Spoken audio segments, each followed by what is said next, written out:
இந்திய வீட்டு திட்டத்தை பொறுத்த வரைக்கும் 10,000 வீடுகள் மலையக பிரதேசங்களில் கட்டுவதற்கான அறிவிப்பு வெளியாக்கப்பட்டு பல வருடங்கள் ஆன போதும் கூட இன்னும் கூட அது முழுமை பெறாத நிலை இருக்கிறது. அதற்கு ஒரு பிரதானமான காரணமாக நீங்கள் ஆரம்பத்திலே குறிப்பிட்டிருந்தீர்கள், இந்த காணிகளை பெற்றுக்கொள்ளும் விடயத்தில் இருக்கின்ற சிக்கல். அந்த விடயத்தை ஏற்கனவே இதற்கு முன்னர் இருந்த அமைச்சர்களும் அரசியல் பிரமுகர்களும் அரசியல்வாதிகளும் சொல்லியிருக்கிறார்கள்.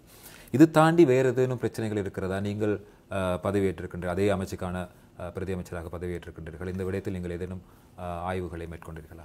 நான் நினைக்கிறேன் அந்த இந்திய அரசாங்கம் மலைய மக்களுடைய இந்த வீட்டு பிரச்சனையை தீர்ப்பதற்காக வழங்கப்பட்ட அந்த வீட்டு திட்டம் முறையான விதத்திலே நடைமுறைப்படுத்தப்பட்டதா என்ற ஒரு கேள்வி எமக்குள்ளே எழுகின்றது. ஏனென்றால் முதலாவது காணி தெரிவு தோட்டப்புறங்களிலே ஒதுக்கப்பட்ட பிரதேசங்களாக, நான் இன்று மலையத்திலே பல பகுதிகளுக்கு செல்கின்ற பொழுது காணி வழங்கப்பட்டு வீடுகள் கட்டப்பட்டிருக்கின்றன. அங்கு போக்குவரத்து வசதி மிகவும் குறைவு. அந்த மக்களுக்கு தண்ணீர் குடிநீர் பிரச்சனை காணப்படுகின்றது.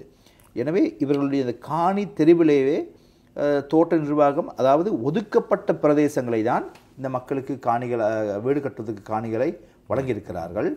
அது மட்டுமல்லாது இந்த இந்தியாவுடைய இந்த வீட்டு திட்டம் அதிகமான வீடுகள் முழுமை பெறாமல் இருக்கின்றன.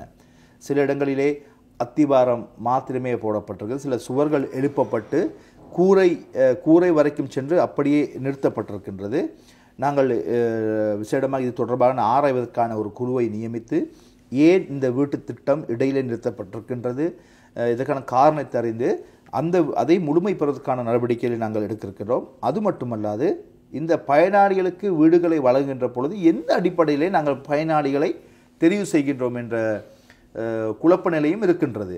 எனவே நாங்கள் ஒரு சரியான ஒரு வரையறையை ஏற்படுத்தி வீடு இல்லாத ஏழை எளிய மக்களுக்கு அந்த வீடுகளை வழங்குவது நாங்கள் முன்னுரிமையாக வழங்க வேண்டும். எனவே இவ்வாறான பல்வேறுபட்ட பிரச்சனைகள் காணப்படுகின்றது.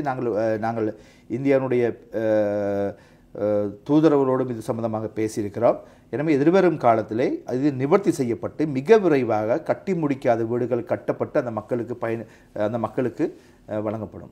அந்த வீட்டு திட்டத்தில் ஏதேனும் முறைகேடுகள் மோசடிகள் இடம்பெற்றிருக்கின்றன? நிச்சயமாக நினைக்கிறேன், விசாரணையில் தான் தெரிய வரும். நாங்கள் ஒரு நேர்த்தியான விசாரணையை மேற்கொண்ட போது பல உண்மைகள் எப்போது நியமிக்கப்படும்? மிக விரைவிலே. ஏற்கனவே இப்படியான ஒரு குழுவை நியமிப்பதாக மறைந்த அமைச்சர் ஆறுமுக தொண்டமான் அவர்கள் கூட குறிப்பிட்டிருந்தார். உடனடியாக, அதாவது அந்த இடைக்காலத்தில் ஒரு அரசாங்கம் ஏற்படுத்தப்பட்ட போது 2018ஆம் ஆண்டு ஒரு முக்கிய அறிவிப்பை வெளியிட்டிருந்தார்.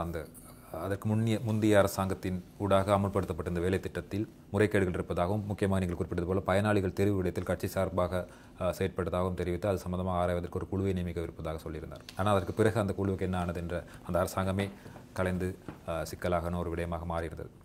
இந்த விடயத்தில் நீங்கள் என்ன மாதிரியான செயற்பாடு மேற்கொள்ளப் போகின்றீர்கள்? ஏதேனும் குறிப்பிட்ட காலப்பகுதி இருக்கிறதா இந்த விசாரணைக்கு?